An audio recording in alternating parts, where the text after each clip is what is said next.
Good morning, everyone. Good to see you this morning. Good morning. We're going to continue with expectation and both really having expectation in the Lord, but also learning about expectation this morning.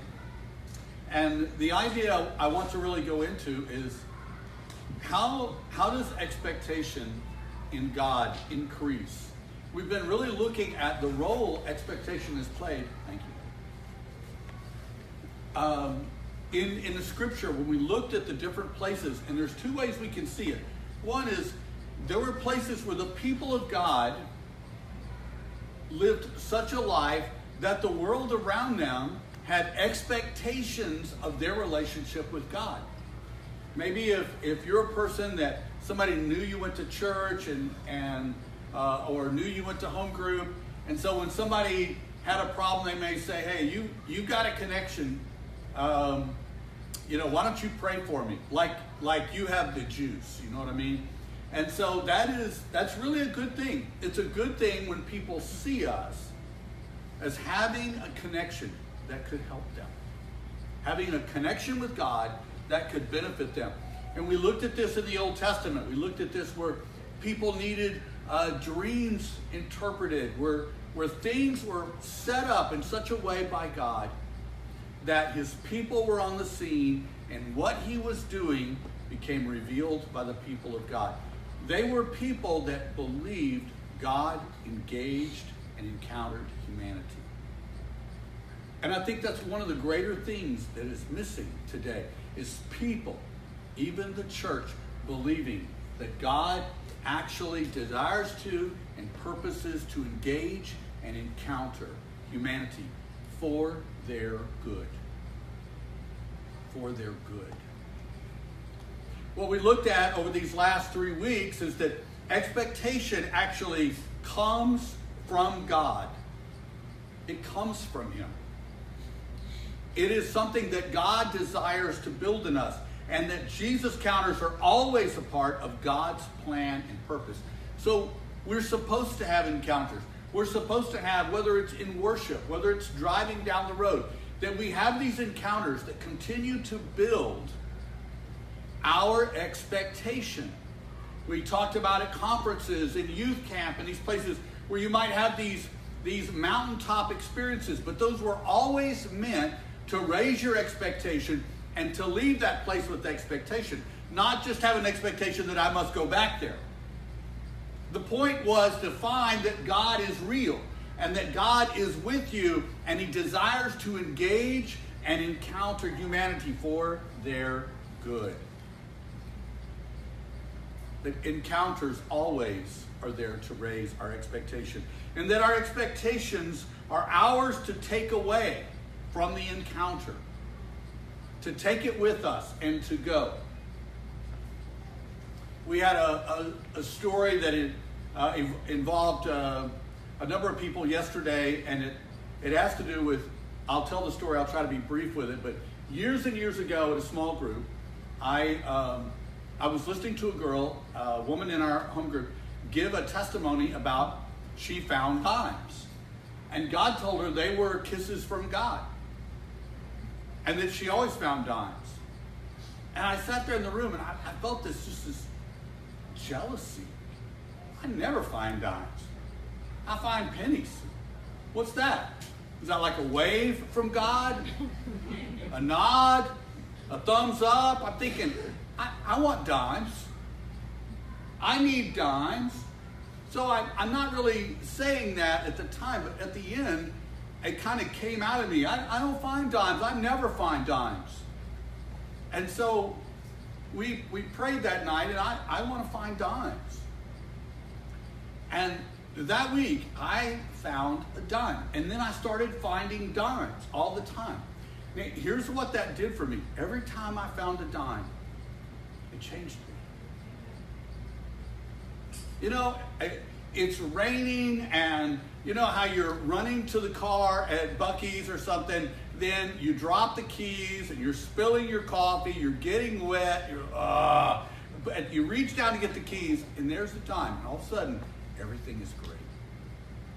in that moment, it's a God encounter. I knew exactly what's happening. I just got a kiss from God right here in the rain, spilling my coffee. And in that moment, I am blessed. In that moment, I have encountered a God who loves me. And I've encountered him in a moment when I needed to be reminded. You see that? You see, that's a God encounter. That's how simple a God encounter can be. But it's how powerful a God encounter can be. So someone at our church did not really know that story. They were cleaning up things, and she found a dime, and she was just going to give it away. And one of the people who's heard this story said, no, that's a kiss from God. And so they had the story there. She really liked the story. And she gave the dime, I believe, to someone else as a kiss from God. And so she leaves and goes to the convenience store.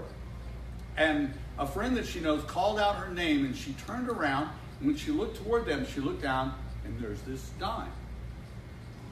And then her spirits were changed. You see, this is what God encounters do. They raise our expectation of a God who desires to engage and encounter humanity for their good. That's why we're here. And this is the role of God encounters. The role of God encounters is not to make you go back to that place. Now, to tell you how man does this is humanity talking. When you find a dime, it's a kiss from God, you're never going to spend that dime, right? And so after like a year, I had all these dimes stacking up. These are all my kisses from God. I'm hoarding my kisses.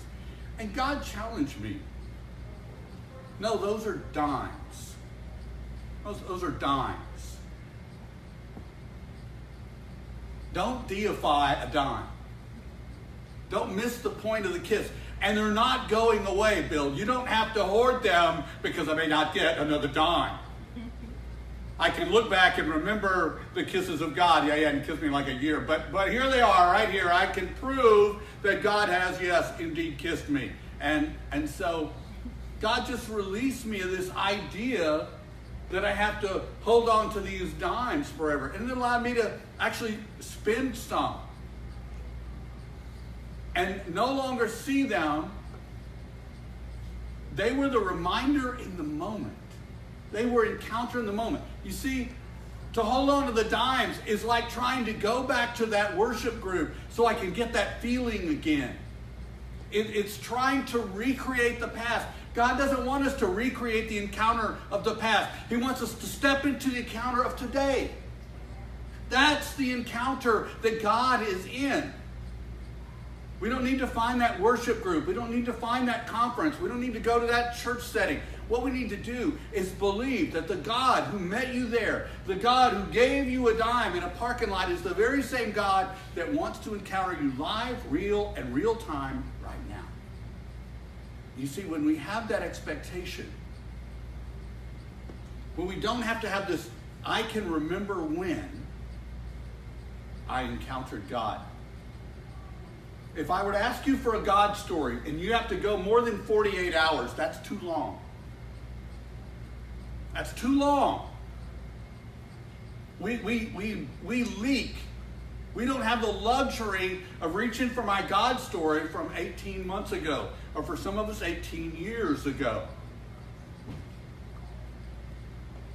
We need to have an expectation that God is here and he desires to encounter and engage you for your good and those around you.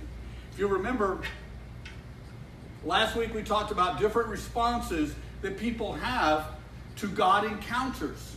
And these are just from the scripture. This is not a complete list. But we have the text here in John chapter 8. We're not going to read this text, but the idea is that some people respond to a God encounter with fear. When you really encounter God, and sometimes it's a little bit messy. You know, you're in a place where God is, you don't understand really what's going on, and you might respond in fear. Others might respond in opportunity. And this is a case where using God's blessing to serve me in this life. All right, so if I encounter God and I see, wow, I can use this for my benefit. I can write a book. I can go on the speaking circuit. I can do all these things. Another response is skepticism. Yeah, well, maybe he healed you, maybe he didn't. Yeah, it could be. Yeah, I thought I heard God. I was excited about that 2 days ago, but I don't know if that was really God. That could have been my conscience. That could have been suggestion for someone else. I really don't know. So skepticism can be an encounter with God. And then another encounter is that we are changed. We're transformed. We're different. I'm a pretty masculine guy, and I can openly and freely talk about kisses from God. It doesn't sound all that masculine, actually. But I think it's very masculine. And I'm changed. And I'll talk to anybody about my kisses from God. You see, we are changed in how we believe, how we think, how we respond. That change becomes something that God has invested in. And it's these encounters that allow us to grow in expectation, that make this reality part of our growth and maturity. Bless you. So I want to look at how this looks in Scripture. It's a story about encounters and their effect. I'm going to use the word encounters. You're going to see I'm transposing a word called the Word here in a minute, but you'll see. And if you don't like it, you can throw it out. Matthew 13. This is going to be verses 3 through 9, and this is the parable of the sower. If you want to turn to that with me, and what I'm really looking at here is this story where it says that the farmer goes out and he's sowing the seed. So he's throwing the seed, and you can see in this story it's pretty random. It's going everywhere. I mean, it's not like these little rows, they're doing this. But this seed is going everywhere. You can see this in the parable. It says, then he told her the parable, saying, a farmer went out to sow his seed, and as he scattered the seed, some fell on the path, and the birds came and ate it up. Some fell in the rocky places where they didn't have much soil. It sprang up quickly because the soil was shallow, but when the sun came up, the plants were scorched, and they were withered because they had no root. Others fell among thorns, which grew up and choked the plants. Still other seeds fell in good soil, where it produced a crop 160 or 30 times what was sown. Whoever has ears, let them hear. Now this is where a giant crowd had collected. This is what Jesus chose to talk to them about. He chose to talk to them about this story. Now we're going to look a little bit further down in Matthew. We're going to pick it up at 19 because he gives an interpretation of what this parable means. He says, whenever somebody hears the message, when somebody has the encounter, they have encountered the Word of God, the person of God, the place of God, the people of God. They have encountered God in some way. The message about the kingdom and does not understand it, the evil one comes and snatches away what was sown in their hearts. This is the seed sown along the path. The seed, the encounter, falling on rocky ground, refers to someone who hears the word and at once receives it with joy. But since they have no root, they last only a short time. And when trouble or persecution comes because of the word, they quickly fall away. When something becomes difficult about that encounter fitting in their life, that encounter loses its power. The seed falling among the thorns refers to someone who hears the word, but the worries of this life, the deceitfulness of wealth, choke the word, making it unfruitful. But the seed falling on the good soil refers to someone who hears the word and understand it. And then this one, he produces a crop yielding 160 or 30 times what was sown. So I want to just kind of put this in a bullet form for us, because my desire is not to really sit down and exegete this text. My desire as we use this text is just a simple platform of understanding. You see, the first encounter, they didn't get it. They didn't understand it.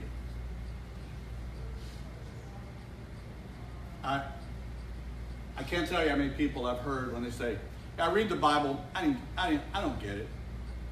It doesn't make any sense to me. You know, somehow for many of us, that makes it okay. I have looked at it, I've read it, I've judged it to be not very useful to me. I closed it and I walked away. That's really what that says. Don't understand it, they move away from it. You have another one here. They hear it, they receive it with joy, but there's not really a way to feed it. You see, this is an encounter. An encounter, by its definition, stands alone. Stands alone. It doesn't have any pipeline of nutrition, any pipeline of encouragement.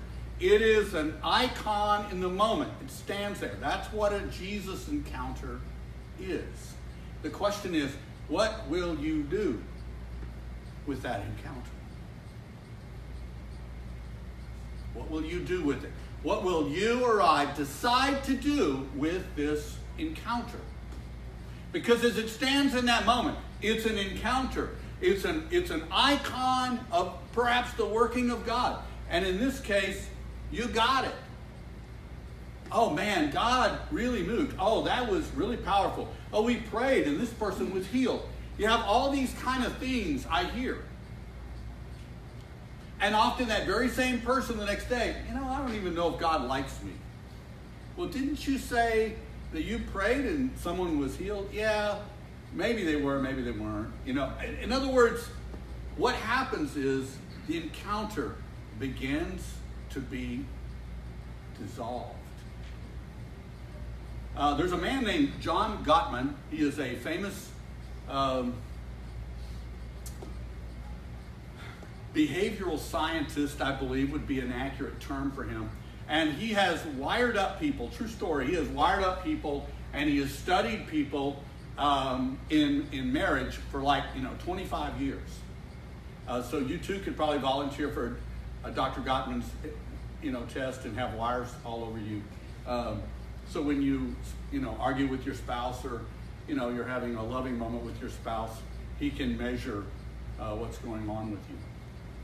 Anyway, true story, they have found some way to measure encounter between man and woman. And Dr. Gottman will tell you that he can, talk to you for 10 or 15 minutes.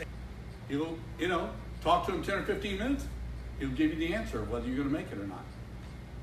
And the reason is he has looked at what has caused marriages to fail. And it's not the normal criteria that we often think of. He doesn't see necessarily fighting, not even infidelity. These things are hardcore killers. But one of the primary killers of marriage is that when we get into conflict, when we see it's insurmountable in some way, what we begin to do, we begin to rewrite history.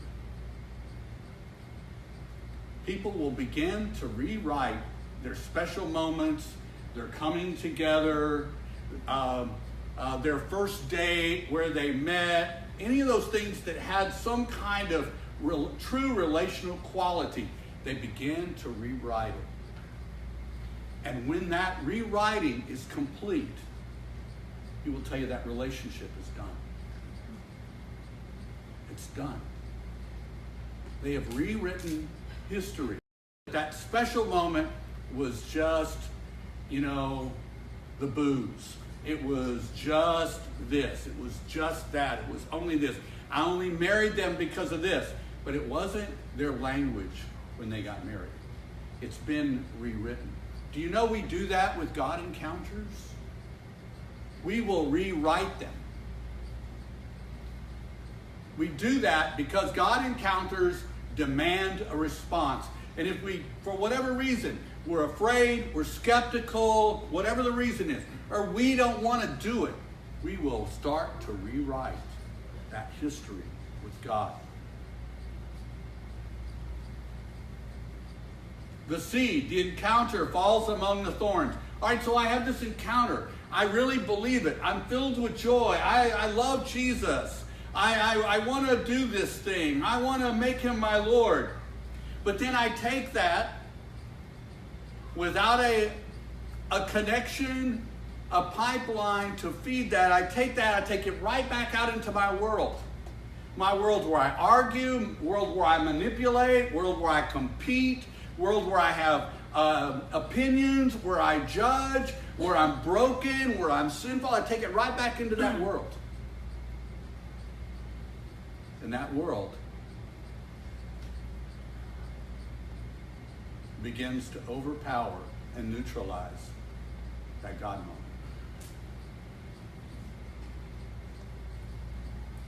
And the final one is they hear it, they understand it, and it takes on a life within a life. As I was reflecting on these, I realized something I hadn't before. Do you know that these actually could represent cultures among humanity? Like in the United States, we're busy people. We have lots of distractions. We have lots of dreams, goals, toys, traditions, wants, needs, inspirations. We have people to keep up with. We have goals we want to reach. We have things called bucket lists. We have all kinds of things. We measure ourselves. I'm 45 years old, yet I'm behind other 45-year-olds. I must catch up or feel bad about myself because I'm behind.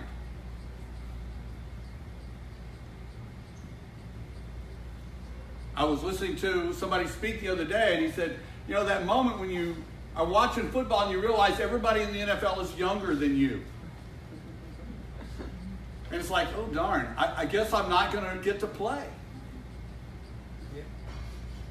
Yeah, you felt that. Like, gosh, the people skating the Olympics could be my granddaughter. I'm probably not going to get to skate in the Olympics. I got to take that one off the list. We're in a country that's affluent. We feel like we can pretty much do anything. And we kind of can.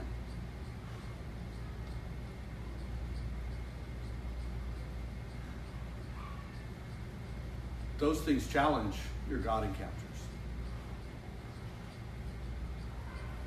You see, there are cultures which there is persecution. There is trouble.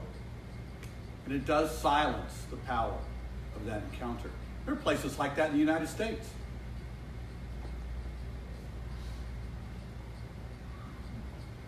There are cultures that have absolutely no spiritual understanding. And there are places like that in the United States. So you see, we operate within a world culture wherever you are. I want you to get that. We operate in a world culture. And that world culture is always against the encounter of God. It's always counter the encounter of God.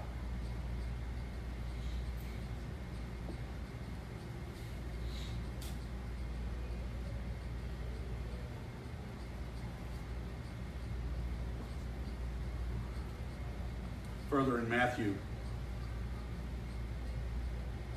we read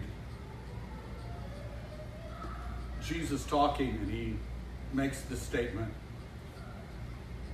I am the real vine, and my Father is the farmer. And he cuts off every branch of me that doesn't bear fruit or grapes in this translation. And every branch that is grape bearing, he prunes back so it will bear even more. You are already pruned back by the message I have spoken. Live in me. Make your home in me, just as I do in you. See, the pipeline, the connection, so that an encounter can live in you. So that an encounter is not starved out as an isolated moment. Encounter was never designed to be an isolated moment. An encounter was meant to be a moment connected to another moment God will create in you, connected to another moment God will create in you, and he wants to be the connector. And this is what he's talking about. Live in me. Make your home in me, just as I do in you. In the same way that a branch can't bear grapes by itself, but only by being joined to the vine. You can't bear fruit unless you're joined with me. You can have an encounter, but the production of fruit comes because of a connection with Jesus. Encounters are kept alive by encounters and connection with Jesus. And Jesus, when we are in him and he is in us, then one encounter and another encounter and another encounter. And you can find those encounters anywhere and everywhere. I don't need to go to a conference to engage an encounter with Jesus. I don't need to be anywhere. Why? Because I make my home with him. And he makes his home with me. So you see, the real energy or the power of the encounter comes from within. It comes from within. When I find a dime and my heart is filled with the glory of God, the dime didn't really do that, did it? I mean, it's a dime. You can't even buy air at Buc-ee's with a dime. So how does it have the power to fill my heart with joy on a day when I'm soaking wet and my keys are locked in the truck? How does it do that? It does it because Jesus uses it as an encounter to encourage and engage me for my good.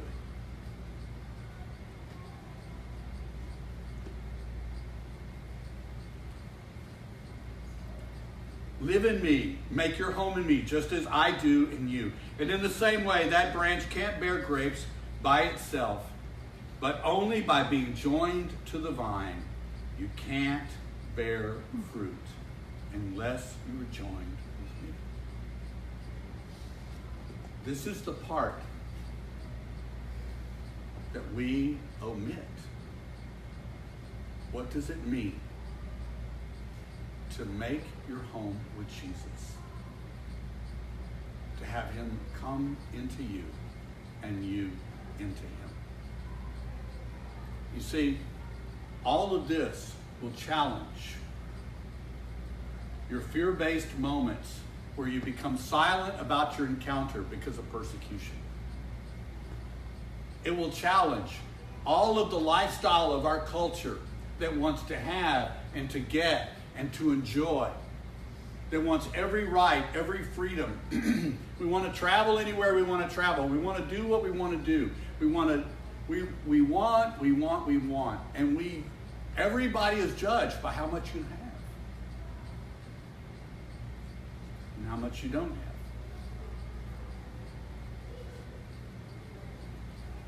It goes on, verse 5, I am the vine, you are the branches. When you're joined with me and I with you, the relation, intimate and organic, the harvest is sure to be abundant. It's relational, it's intimate, and it's organic. And that will produce things of life. You see, when we become an expectant people, when we are moving in expectation that God encounters our everyday, the small and the large, we don't know what they will look like. I was going to Lowe's in Houston to pick up some things. My GPS, the little arrow was going around in circles, and I went the wrong way, and that put me in all this heavy traffic, which actually made another Lowe's better to go to, because it was to get turned back around on the 610 loop by the Galleria was like a nightmare. All right, in this moment, I return to joy. I know that God has a purpose for my life. I'm engaged in the purpose of God as I sit in the traffic, sweat running into my eyes. Am I expectant of God? Or did I just screw it up and I have to pay for it? I mean, isn't that really how we feel most of the time? I screwed that up. Now it's going to cost me like 30 minutes. Sweating. God, why didn't you? I mean, it's like, all right, so I'm not a good listener, God, but certainly you could tell me loud enough that I could go in the right direction. But what if I'm not going in the wrong direction? What if I'm where I'm supposed to be? Why am I always thinking I know the direction? So I set my sights forward. I allowed my heart to have the expectation of the Lord. I pulled into this other Lowe's, and right when I'm pulling in, I see this woman maybe in her late 40s, and she's got this arms under this bag, and she's struggling to move this bag. So I jump out of the truck, and I walk over to her. I said, Can I help you? This was I normally wouldn't necessarily feel like I need to say this, but it will make the context work. This was maybe a black woman, maybe in her late 40s. And she makes this comment to me. Black men have come by, white men have come by, Latin men have come by, big men, small men, and no one has been willing to help me. Thank you.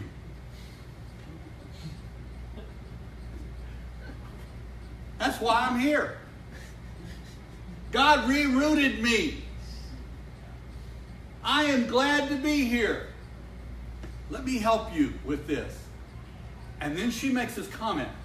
And her daughter, I think, is in the vehicle, but she's, like here, and she's got a high-risk pregnancy going on. She's not supposed to lift anything.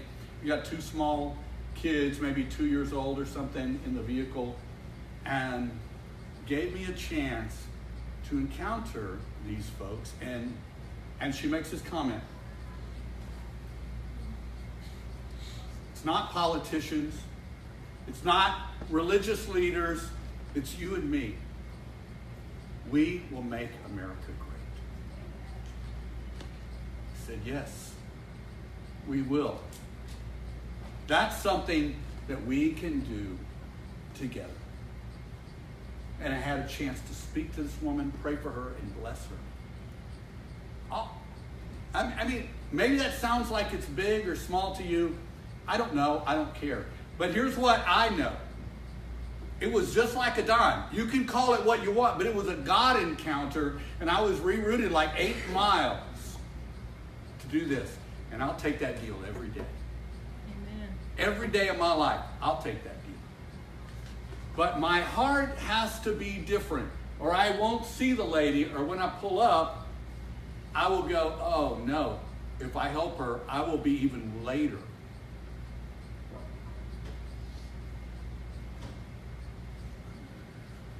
These are the things we can do. I'm going to rat out someone in our church here who was stopping for a sandwich this morning at, where was that? McDonald's. I'm going to tell your story, is that all right? So he's getting a sandwich at McDonald's, all right? And all of a sudden, the woman who's helping him starts having a heart attack. I mean, there you are. You're in play. It's time. He grabs her hand, he starts praying for her. You know, it's just, and as he shared the story, he said, I just did it. I didn't even think about it. And the ambulance was coming and all this stuff was going on. That's the people of God. We're in play. Just do we know that? Do we have the expectation? Are we encouraged in a way to know that what we bring to the table matters? We bring the power and the presence of a God who wants to engage and encounter humanity for their good. That's what we bring. That's a pretty big deal. In a moment, the right moment, I can raise the dead. I can part oceans. I can walk on them. I can do lots of things in the moment, as you will see in just a minute.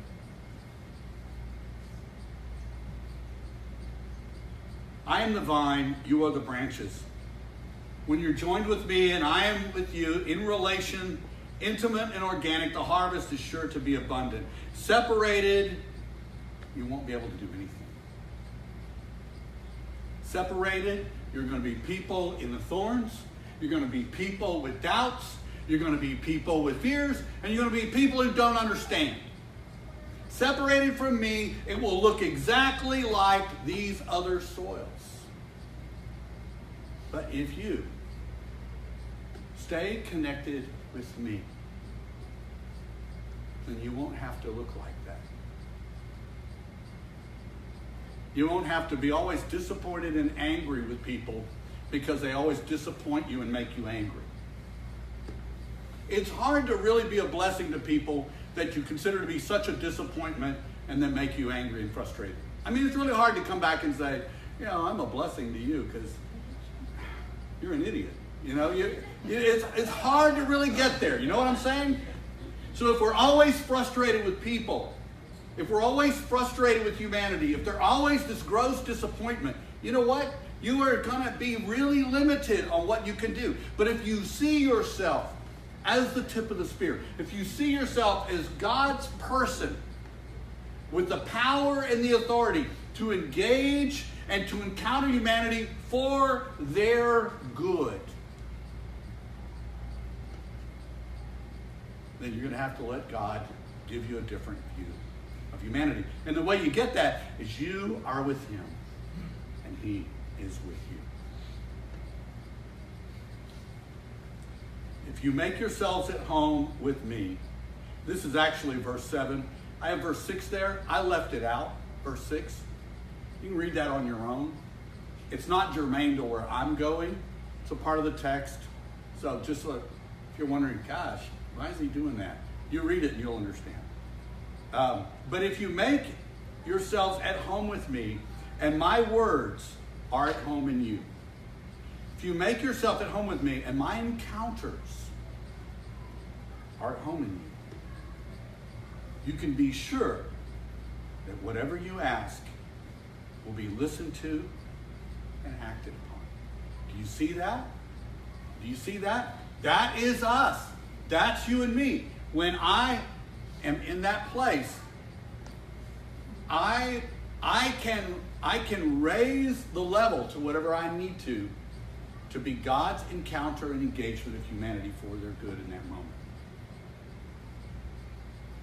When I need to have a high level of supernatural authority, I will. I will.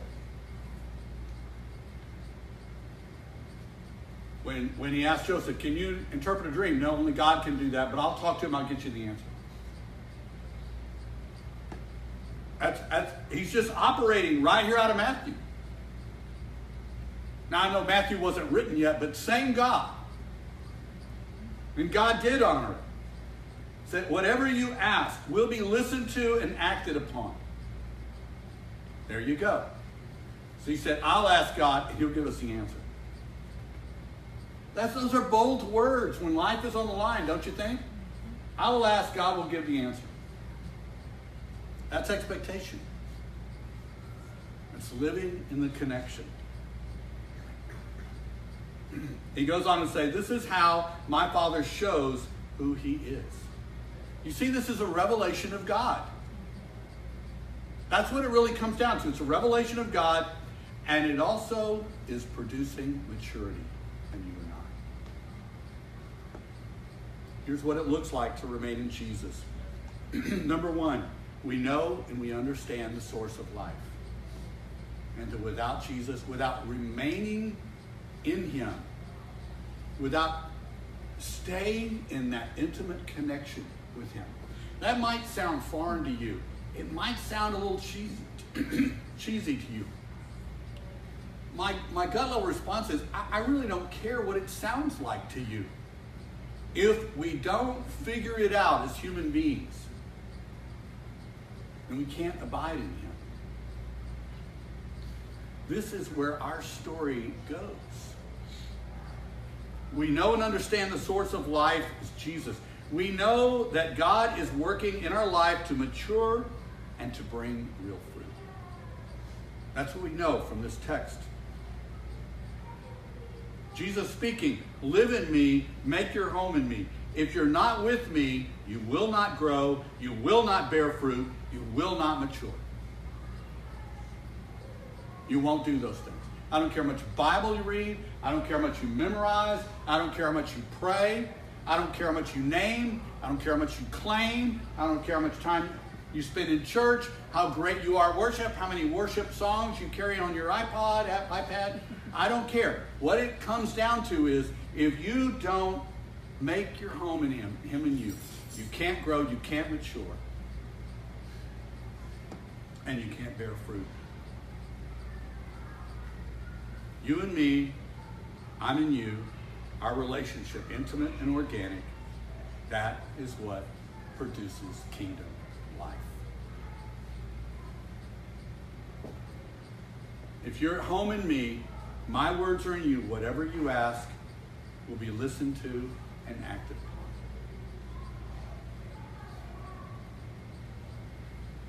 Number 6, this is how my Father shows who he is.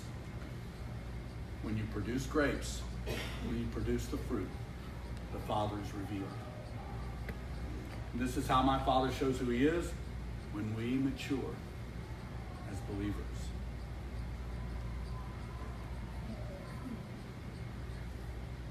I think very often, because we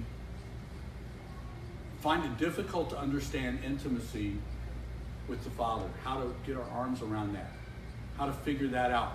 Many of us struggle with intimacy, period.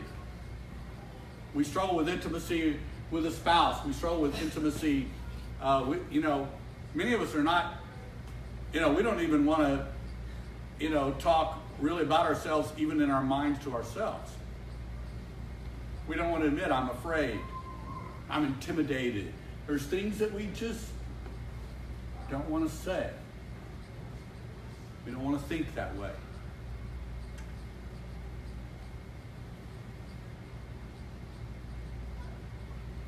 But this is the only road that we see to grow and be the people of God. To be the people that the world recognizes as something about them. Something about them. Where we become a part of God's encounters happening.